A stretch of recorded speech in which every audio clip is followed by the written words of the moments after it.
या अनिकेत भाऊ इकडे दादा.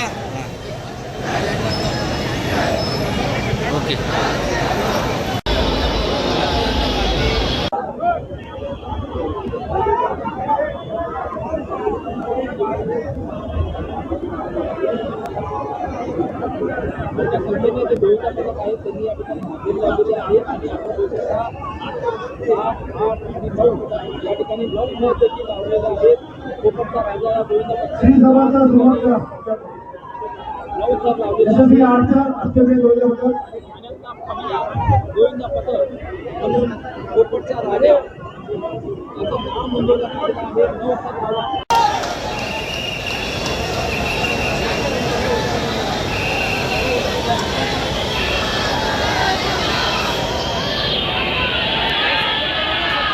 पुढे जा, इकडून पुढे जा.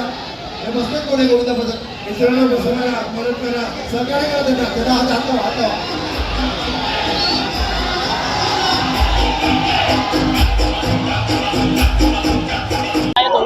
त्याला हात गेल्या 3 वर्षापूर्वी गोकुळहांडी सुरुवात झाली आहे.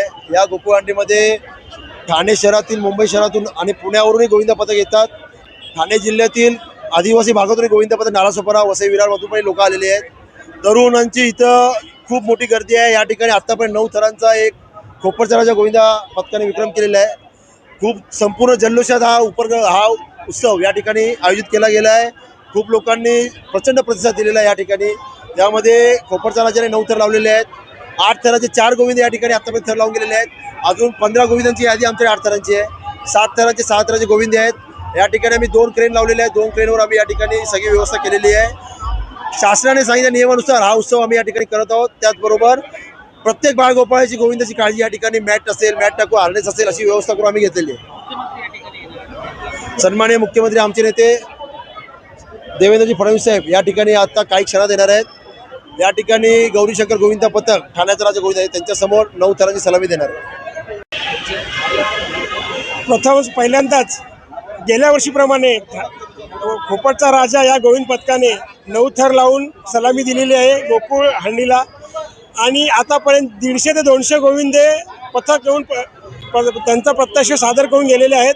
आणि 150 गोविंदे अजून वेटिंगमध्ये आहेत. अशा ठाण्याची जी पंढरी म्हटली जाते गोविंदाच्या बाबतीत, ती खरोखरच पंढरी आहे. सर्व गोविंद पथकांनी आणि ठाणे क्रिकेटतील क्रीडा रसिकांनी दाखवून दिलेलं आहे. या ठिकाणी आपण गोविंदा पथकासाठी केलेलं आहे. गोविंदाला म्हणजे अन्नछत्र चालू केलेलं आहे. जवळजवळ 15-1000 गोविंदा तिथे अन्नदान होतं. जेवणाची व्यवस्था केलेली आहे.